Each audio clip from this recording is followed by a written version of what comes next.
नमस्कार मंडळी, अन्नपूर्णा चॅनलवर आपलं मनापासून स्वागत आहे. पितृपक्षामध्ये पाटवडी व दह्याची कढीला विशेष असं महत्त्व आहे. तर मी चॅनलवर पाटवडीचा व्हिडिओ शेअर केला आहे, तो तुम्ही नक्की पहा. व आज मी दह्याची कढी कशी बनवायची ते पाहणार आहोत व कढी फुटू नये यासाठी भरपूर टिप्स सांगितल्या आहेत. तर इथे मिक्सरच्या जारमध्ये हिरवी मिरची, अर्धा इंच आलं व 3-4 लसूण पाकळ्या बारीक फिरून घेतला आहे.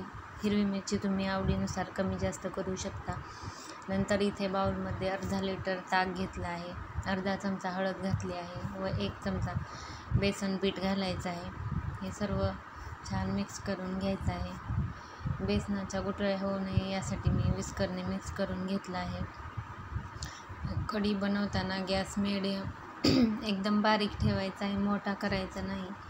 मोठा गॅस ठेवल्यानंतर सुद्धा कढी फुटण्याची शक्यता असते.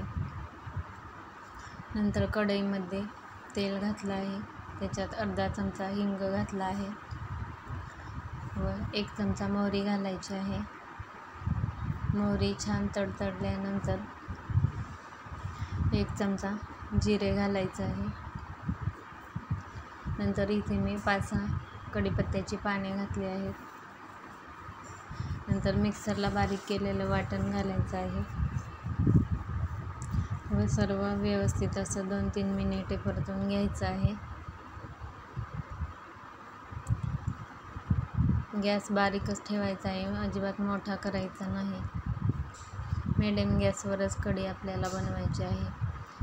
नंतर इथे मी 2 मिनिटे गॅस बंद केला आहे व ताक घातला आहे, जेणेकरून कढी आपली फुटली जाणार नाही व सतत ढवळत राहायचं आहे.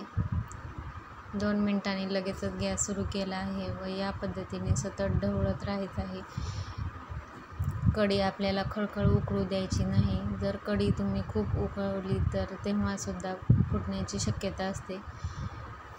कढी उकळायच्या अगोदरच आपल्याला गॅस बंद करायचा आहे व सतत या पद्धतीने हलवत राहायचं आहे.